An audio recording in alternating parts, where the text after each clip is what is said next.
I want to just put a thought out there for us to think about for a second together, and it's this. What if we don't have marriage problems,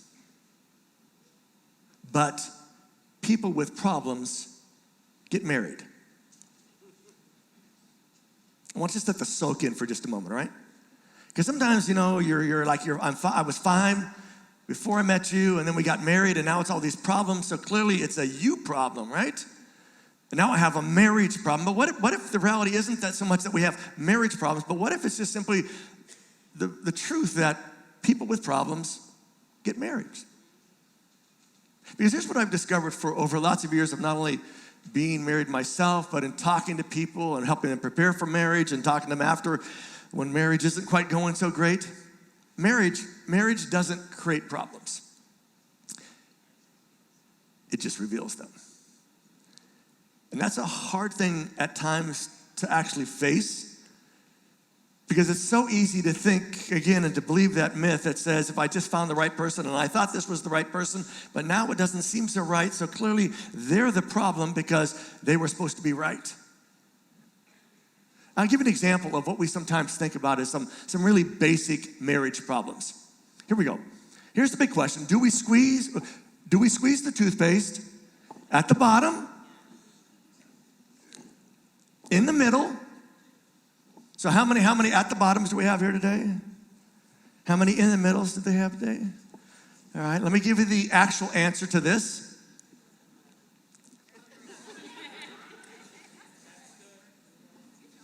Right? That's an easy way to fix the problem. Squeeze it however you want to squeeze it. Just don't squeeze mine how you want to squeeze it, right? Let me give you another problem that sometimes pops up in marriages. Whose family will we spend Thanksgiving and Christmas with? And the answer is, I was hoping for something today, folks. I don't have an answer for that. That's one you got to kind of work on. And my experience has been everybody's a little different, and you got to just figure that thing out. But this is whole about kind of where we're going today, about how we relate to each other, how we work these things through. But here's something I talk about with every couple that comes to me for premarital counseling. To get married, you got to go through that process if one of us at this church are going to perform the wedding. And it's this idea that in a marriage, our problems and theirs become us problems. That no longer is it a you issue or a me issue, it's an us issue. Because what my issues, my problems are now affecting the other person, and so now they're an us problem. And those problems can be anything from, our challenges with spending, or actually maybe not spending is the challenge we have. Our poor habits that we've created, the choices we've made, our jealousy issues, our trust issues, our anger stuff. All of that now becomes an us problem, not just a their problem. And to make this even more sensitive, let me just put up something that I think is the truth.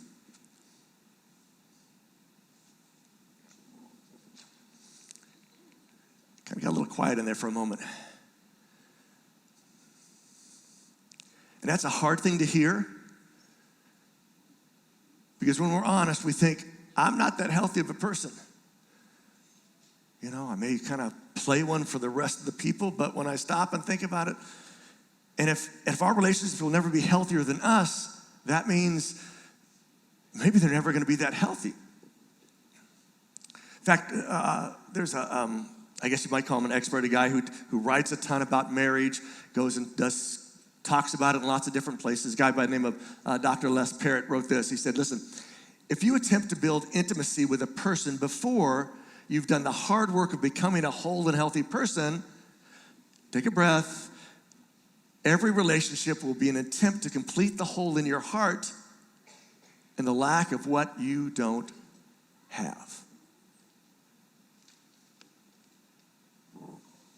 Now, I know that sounds a little harsh.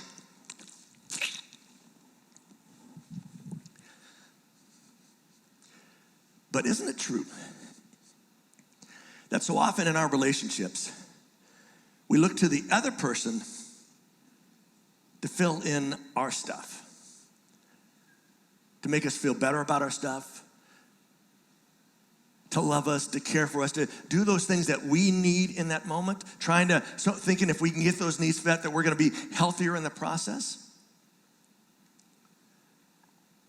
But what if not dealing with our stuff just means we keep trying to find somebody to fill those holes and the lack that we don't have, instead of figuring out a way to discover those things for ourselves? Because the truth of the matter is, relationships are never stronger than the weakest link. And just think about that for a second before you get offended by that. Just recognize that's true. I mean, if you had a chain, the weakest link is going to make it not any more strong. It's going to be the weakest link, and it will affect the strength of everything else.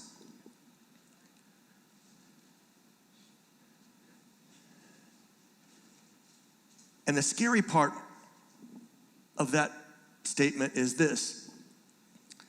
What if we're the weakest link? Because I'm going to be honest with you today, which always sounds like I haven't been honest before, so that's kind of, we'll push that aside. We'll edit that out later, all right? But I know at times I have been and still am the weakest link in my marriage. And I also know that because I'm the weakest link, that it can't be any stronger than my moment in that moment. And the reality is, we end up being the weakest link through no fault of our own. Because what I've discovered, and it's been kind of an eye-opening experience. Thank you for coughing there. That helps me feel better. Let me get a drink of water again. Sorry.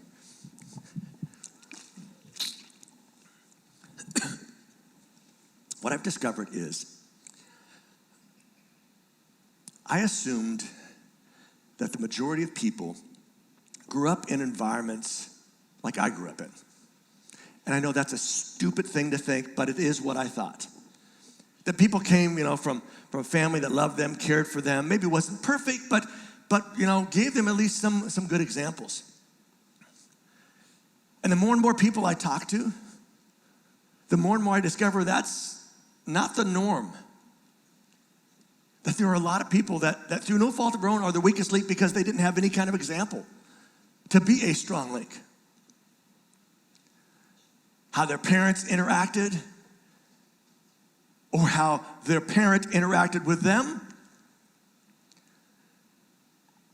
The stuff that we pick up and the things we hear and learn and believe and all of those things go in. And sometimes I think what we end up with, while we all have a relational toolbox that we bring to the table, sometimes when we open it, we discover we only have like a screwdriver. Or maybe a hammer, because at least, we kind of like the hammer, because at least the hammer, you can like hit stuff and feel like you're doing something. But we discover we don't have a lot of the specific tools that we need, the ones that are actually designed for this. We have sort of just general tools. And so we end up being the weakest link through no fault of our own, which is good to know. But another truth is true as well, and that is that sometimes it is through fault of our own. Because sometimes when we're by ourselves and we were single and before we got married, we could make our own choices and our own decisions, and we kind of went this way. Then we discovered that maybe some of the habits we developed were more individual habits than couple habits. That maybe some of the things that became ingrained in us weren't the best kind of things for a relationship.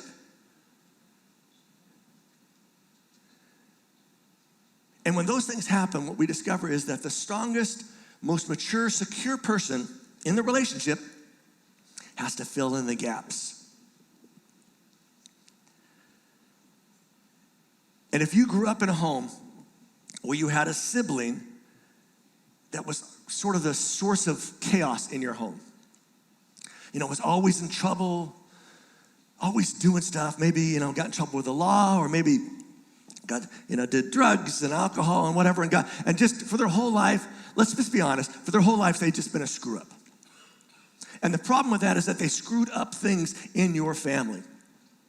Because your mom and your dad, your family had to watch after him, try to pour and try to somehow try to help bring him back, right? And comfort him, try to figure out what's going on. And you might have been the one that got the really good grades, the one that tried to keep the peace, kind of just did your own thing, and nobody seemed to pay you much attention because they needed so much of the attention. And if you've had that experience, you know exactly what this idea is about how, stuff gets taken away and there's this gap that's left, and sometimes we're left trying to fill that gap.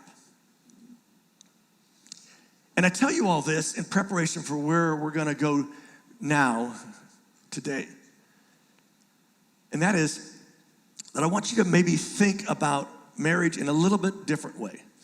Because what if this isn't about a perfect marriage, but a better marriage? In fact, my goal today is to help you get rid of the idea that you can have a perfect marriage. Because I don't think you can. At least not perfect in the way that most of us think about perfect looks like. Which is, just gotta meet the right person, right? And they'll be right, and everything will be right, and I don't really have to work too much because it'll just be so right?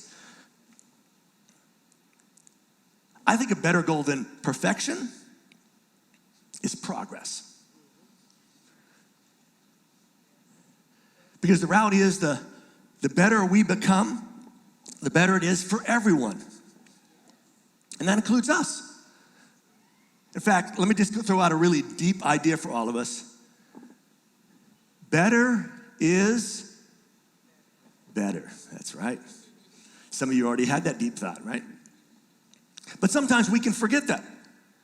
We think, no, better isn't better. Better is only better if it gets to this perfect thing. And let's just maybe appreciate the idea and the value and the importance of the idea that better really is better. Because even a little better is better than no better. So let's go back to what last week we looked at what Paul talked about on dating and which wasn't anything, but he talked about this principle of what looks, what love is. And here's my summary of what Paul wrote about love last week. Love is something we do, not just something we feel.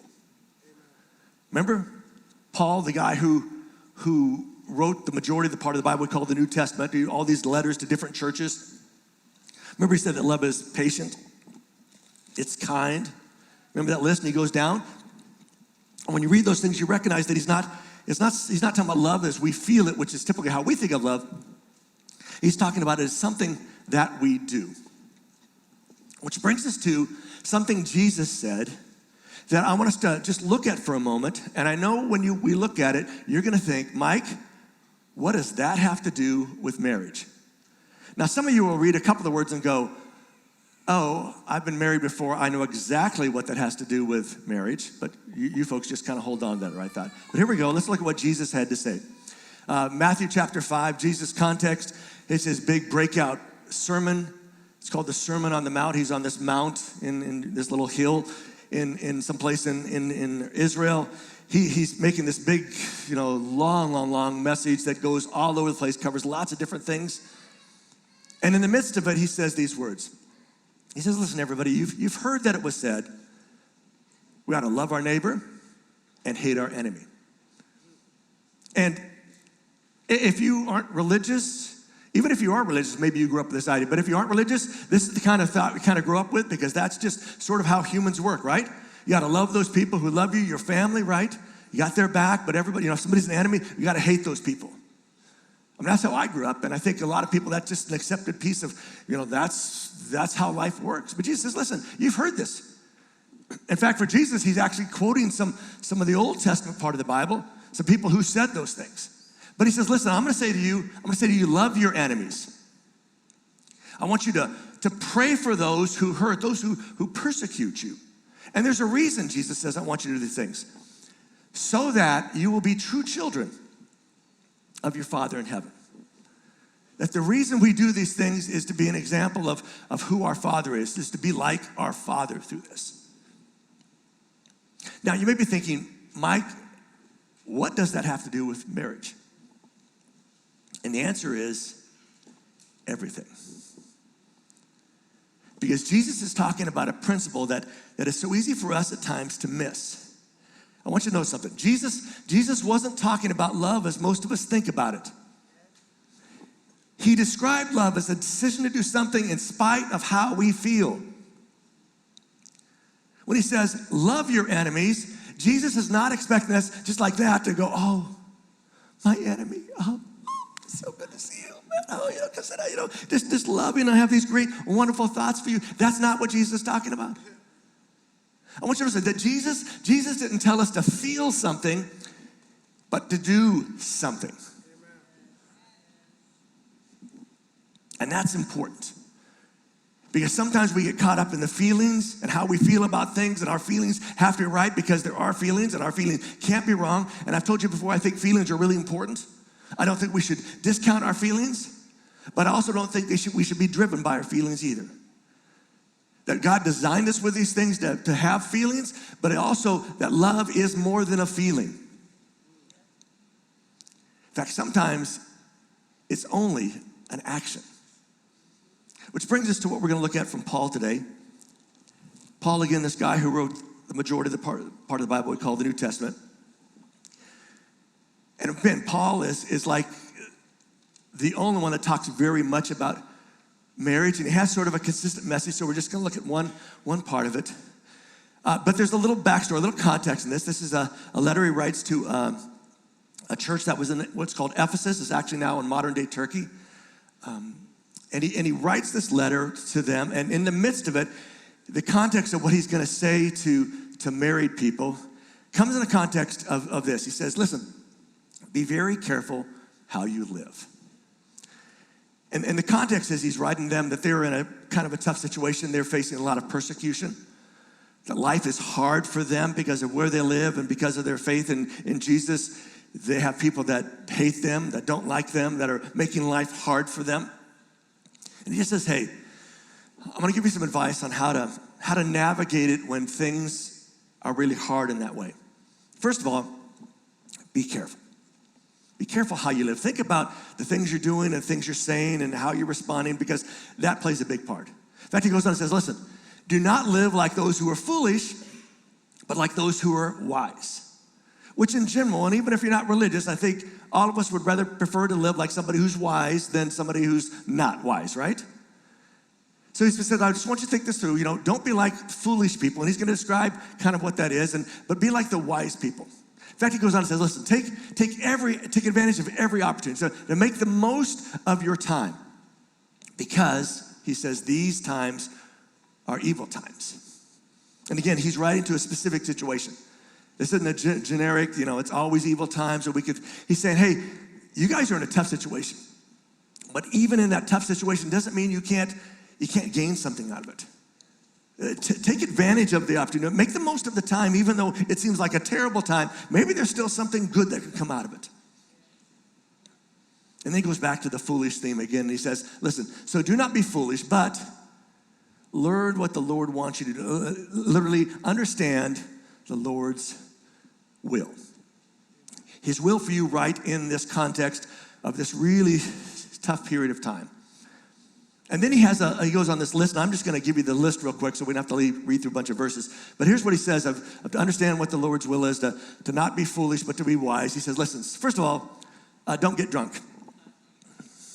Not a smart thing to do, he says, but don't get drunk. Secondly, speak positive things. Think positive things, speak positive things. I think he's pointing out the fact that how we think impacts so much of our life. And then the last thing he says, and being wise about all this, he says, listen, be thankful to God. Literally for everything, he says. In spite of how evil this moment is, maybe in spite of, if we're going to apply it to our day, which is not the context, but is the thing, that if we're kind of going through a tough period in life, that even in those periods, we can thank God for those things. Because apparently to Paul at least, our choices and attitude are a big part of not being foolish.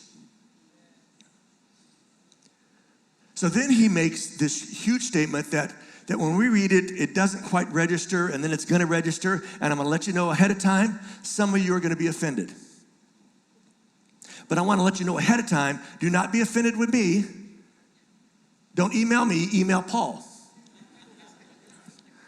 Because I'm just telling you what he said, all right? But I just know what's going to happen because here's what I know, having been a follower of Jesus for part of my life, is that there are sometimes people who are followers of Jesus who find that something that somebody said in the Bible, and they like to tell everybody this is what it said. And they like to use it to their advantage. They like to abuse it, misuse it. And I want to try to clear up some of that today, but I know that happens. And this is one of those passages that for some of the people in this group, it's going to point right at you and you're going to feel like in the spot. And I want you to know that's not the intent. It's not my intent, and I don't think it was necessarily Paul's intent. So are we starting off in a good spot? Because we won't be there in a moment. I just want to start off in a good spot, all right? All right, let me get a drink of water because it's really dry in here. All right, here we go. So then Paul writes, after saying, hey, don't get drunk, speak positive things, be thankful, figure out your choices and attitude. He says, listen, yield, that is, submit to each other. Quick theological question, just to get us all on the same page. Who's each other he's talking to? Look at the person next to you and say, you. And then point at yourself, say, me. All right? That's what he means. This is to everybody. This isn't like, picking out, a certain group, certain anything. And he says, listen, yield, that is, submit to each other. And I want you to understand what the word submit means. Submit means to agree with, to defer to get along with, to not be hard to get along with, right? If I'm submitting to you, we get the picture of, that means you're in my control. And that isn't the language that Paul uses here. There is some aspects to that in certain situations. But here he's saying, listen, get along with each other. Yield to.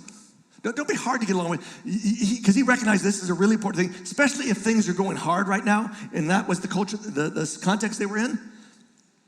Let's not make it any harder than it has to be.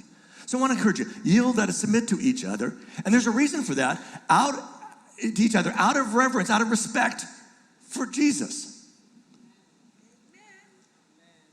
I'm not asking you just to do it. There's a big reason. He says, listen, as a follower of Jesus, and again, you may not be a follower of Jesus, and I'm glad you're here today, and this doesn't apply to you, so you can listen and maybe pick something up, or maybe just say, that isn't me.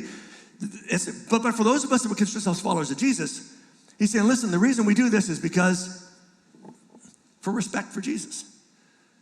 That we're this connected group of people. And if we're connected, we ought to work on being connected and staying connected. We ought to work on getting along well with each other, yielding to each other. And I think the best description I've heard of what Paul is talking about here is this, is mutual submission. When he talks about, if he's saying yield, that is, submit, that is, get along with each other, defer to each other, who's in control of that situation?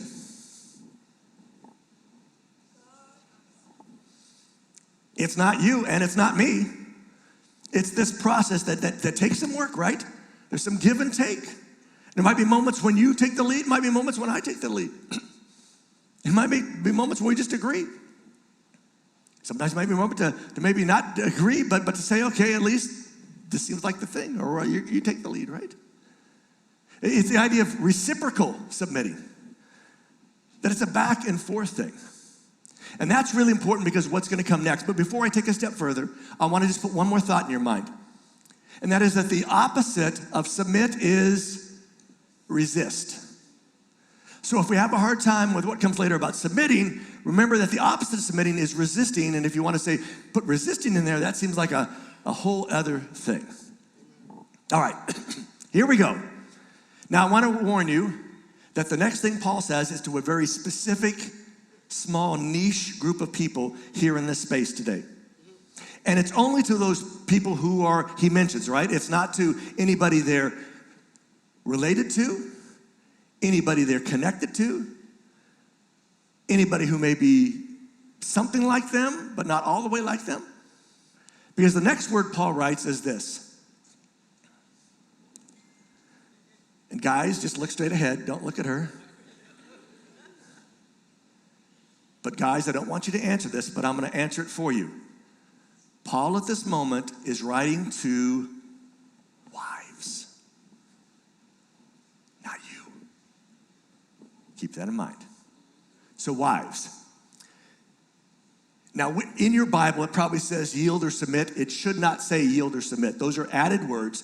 Literally, it says, wives to your husbands, which means, this is connected to what Paul said, listen, we ought to yield, we ought to submit, we ought to get along with each other.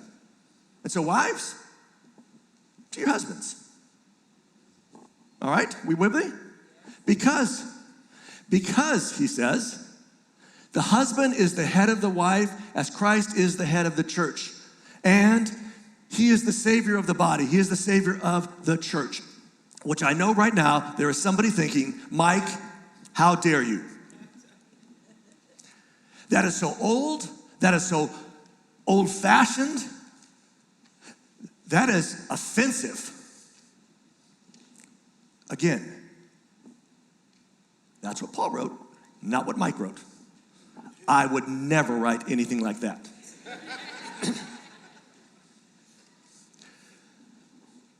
But here's the thing I don't want you to miss. While you may be offended, the wives that Paul wrote to at this moment were not offended. In fact, they were surprised. Not surprised by the fact that Paul would say, wives, submit to your husbands, yield to them just like you do to Jesus. Because they were lived in a culture where that was expected whether you were a follower of Jesus or not. Women were possessions. Now, you were a high-ranking possession, but you were still a possession. Men had all the control. They were surprised, not because Paul said submit to your husbands, but they were surprised, in fact, not just them, but husbands, men, women, maybe even children, if they read this letter, they were all surprised when Paul started this by saying, all of us ought to yield to all of us. Because that was new. That caught everybody off guard because everyone's like, whoa, whoa, whoa, whoa, whoa. Paul, we have a clear hierarchy of how things work. And men submitting to women, that's not how it works. And Paul's like, yeah, it is. Maybe it isn't how it works, but it's how it ought to work. So I want you to have that in your mind because we bring our ideas 2,000 years later into something, but for them, they weren't offended by this part. They were shocked by the wives were shocked by the next thing that Paul wrote about, which, oh, by the way, was not to wives, but was to. So again, ladies, not to you. And so Paul defines what submitting looks like for them. Because this is the running conversation. He's already started with yield. So wives, this is to your husbands. Husbands, to your wives. So here's what Paul says love looks like in the submitting thing to your wives. Love your wives as Christ loved the church and gave himself for her. Which again, the wives were thrilled with this. Because you have to remember, love was not necessarily an equation. It was something that grew in these relationships because nobody married out of love back then. You married because your mama and your daddy picked that boy or that girl and said, they're the one, ooh baby, get over it. And so when he says, guys, husbands, the submitting part means you got to up your game. You actually have to love her. And whether you got the feelings of love or just you begin to do loving things, you need to do this because that's kind of how Jesus did things. I mean, think about it. Let's just do a little deep theological dive. How did Jesus love his church? First of all, he didn't dominate it, correct? At least I'm not aware of anything that says the story that Jesus dominated his church. That he was in total control and he told them to do everything to do. But I do know this, that he died for it, that he cared about this church, which was not a, a clear entity. It was this concept. That he cared enough about this concept and what this concept could do. Not just impacting the world, but impacting men and women, boys and girls, changing lives about how we see things. That he died for that idea, for that hope. And I recognize that Paul is writing about something we all struggle with. And it's this idea. Because in our context, in our culture, being submissive is not a good thing. It means somebody has power over us. And we struggle with submission. We struggle with who's in charge. And we also struggle with how we relate to each other.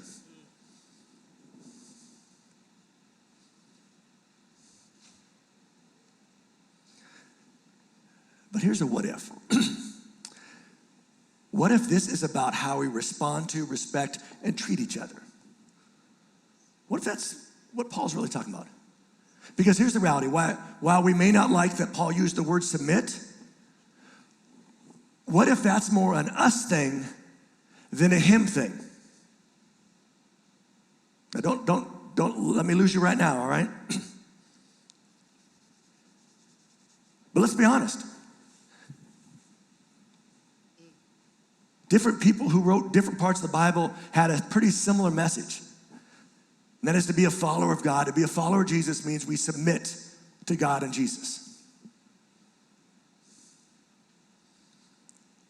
And in general, we don't have a hard time with that.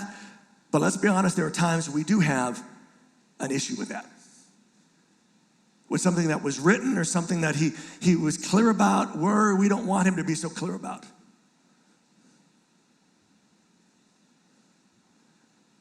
But let's go back to the husbands and wives. And again, I'm just talking to husbands and wives right now. So if you're not a husband or wife or soon to be one of those things, you don't have to worry about this. Doesn't apply to you. The part that applies to all of us, if you're a follower of Jesus, is the idea of yielding to each other, deferring to each other, getting along with each other. That's all of us. But the husbands and wives, let me ask you a question as we all sort of push back to what seems like an outdated model. But again, I'm telling you, in their context, the wives weren't the offended ones. It was the husbands and the other people who were shocked by what Paul had written. But let me ask you a deeply personal thing, and I want us to do some thinking together. Is it hard to get along with, agree with, defer to someone who has our best in mind?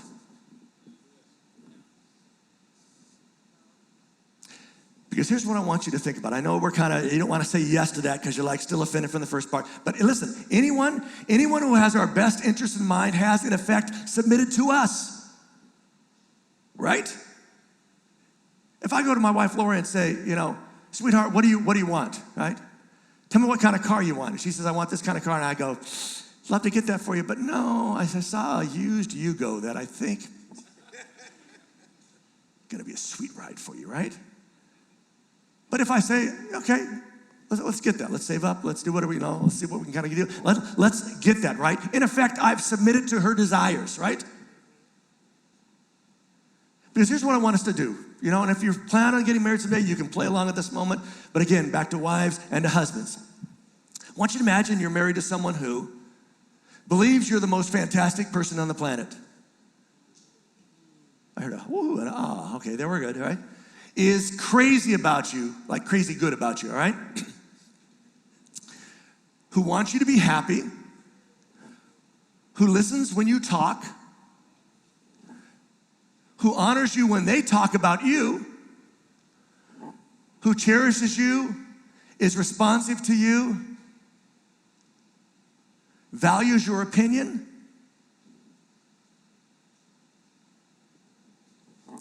Would you struggle with yielding, deferring, agreeing with someone like that? Oppose, to use the opposite language, oppose loving someone like that. Because that's what Paul is talking about. No matter how people have gone lots of different ways of no. Wives, let me pull it out. See, it says right here, you're so supposed to submit to me. That's not what it says. It says we're both supposed to submit to each other. Wives to their husbands like this, but if husbands, are you willing to die for your wife? Because that's the kind of love Paul's talking about here. See, what if submission isn't about who's in charge, but the attitude we choose? See, what if Paul was onto something when he wrote that all of us should yield, defer, get along with each other? What if this whole idea of mutual submission is really, really important? And it's somehow gotten lost in the arguments about what a husband's supposed to do and how a wife's supposed to do and all that kind of interaction. Because mutual submission, in my mind, looks like this in a marriage. I've got you. I'll cover it. We'll get through this. And one of the ideas we have in marriages often is that things ought to be 50-50. Again, it's one of those great myths that have stood the test of time.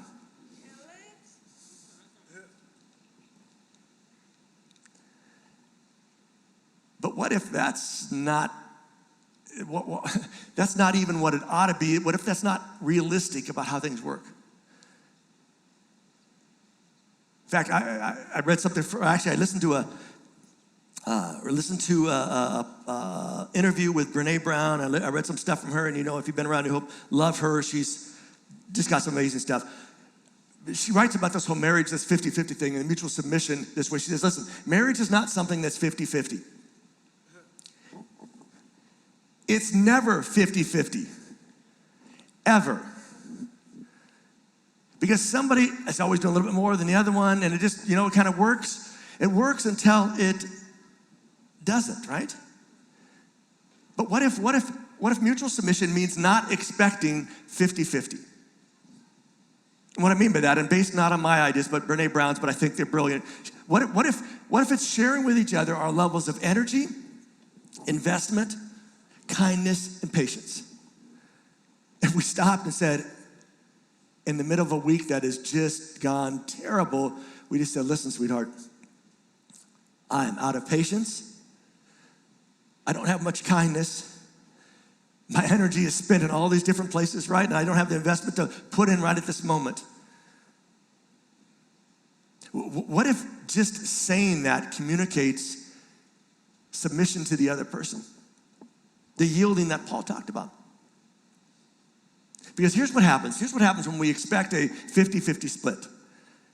Expect a 50-50 split, it creates grudges. Because somebody's not always pulling their weight, right? You can agree with that. Even if they're here, you can agree with that. It's okay, right? But it starts with grudges. I'm doing more and they're doing less, and how come that's happening? It sets up scorekeeping. And while scorekeeping is great in sports, it is terrible in relationships.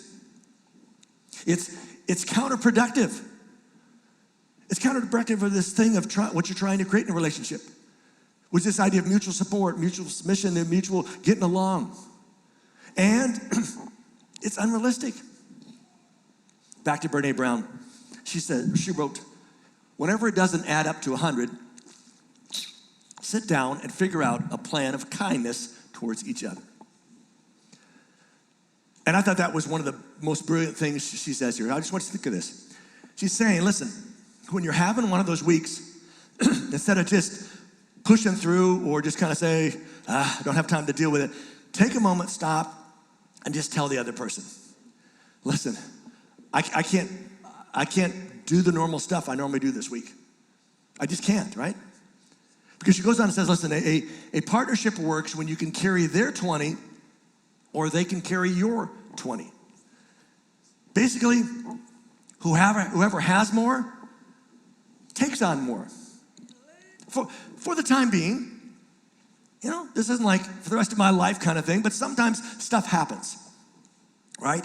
One of the kids gets sick, the dog gets sick. Your parents get sick. Any one of those three can throw off a schedule, right? you get sick. Maybe like you get like really, really sick, right? And so for the time being, until we gotta get through this, here's what we're gonna do. I'll pick up the kids. I'll go to the grocery store. I'll do the laundry, though I won't promise that nothing shrinks. Back to Brene Brown, she wrote, listen, when you both just have 20, you have to have a plan where you don't hurt each other. And I love that because that's very realistic, because some weeks, neither of you have the energy, the bandwidth, the ability to pull together not just your stuff, but taking the other person's stuff. And she talks about this idea of creating a buffer. This idea of let's sit down and talk. We're not getting 100 this week, at least I can't on my side, and the other one's saying I can't on our side. But creating that buffer and saying, okay, what are we gonna do now? And first of all, it lets us know stuff might not get done. Because sometimes when we're irritated that we're not doing our stuff, and we see somebody else not doing their stuff, we are so thankful for that. Right? Because now I can complain about your stuff because I don't have to worry about feeling bad about mine. Now I can just point it there, and that's counterproductive, the whole thing. Well, and not only that, it lets us know why stuff might not get done. It lets us know why it won't get done, right? Because this is going on, that's going on. Being honest about our own limits develops trust and empathy. Because now I have information. And now I can feel a different way towards the other person. So here's how this looks, right? It's one of those weeks. Somebody's sick and somebody's, got this issue, their car's broken down. We're just kind of scrambling. And so maybe we're not doing our normal stuff. So first of all, we're gonna skip cooking and order pizza. Right? I know it's not healthy. But at this moment, it's more healthy to do that than to try to do the other thing. We're gonna cancel something. If we got kids and they got all these different appointments, we're gonna have to sit down and say, hey kids, this is how life works. This is one of those great teaching moments that sometimes we keep from our kids. And I would encourage you to bring your kids into these discussions, because what it will do will prepare them for life after you. And you say, hey, we got this going on, the car's broken down, grandma's sick, and I've got to work late tonight, and dad's got to get in early tomorrow morning, and he can't get off this afternoon to get there. So this week, we're gonna cancel this, and only for this week, but yeah, you can do this other thing, but that's how we're having to make it work, right? Where maybe you put off laundry for a couple of days. Maybe you just simply pass on getting together with people we don't really like anyways. Right? Because sometimes if you got time, you go do that, but it's like, I just don't have it to go to this. And you get it out of the way, and it just clears it off the table. My favorite line from a lot of great lines from her is simply this: we need to figure out a plan of kindness towards each other. Which I think is really a great summary of what Paul wrote about 2,000 years ago. When he said, I try to make the most of this time, try to be smart about this whole thing. And one of the best ways to do that, besides not getting drunk and kind of keeping a positive attitude and always thanking God, is to yield, is to submit, is to defer to get along with others. Because here's the reality. We like being in love. What if we figured out how to behave in it? Final thought. Are we still the person we were looking for is looking for? Something to think about today.